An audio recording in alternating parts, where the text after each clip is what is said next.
Category 4, Jamaicans on edge as the country braces for Hurricane Melissa.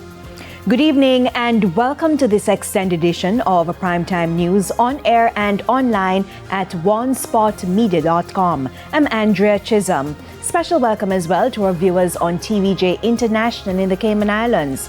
Also this evening, defiant Port Royal residents refuse to evacuate. And fresh appeals for developers to remove crane and other high-rise equipment before the hurricane hits. There's also sports and weather in this newscast, so stay with us. Details right after this break.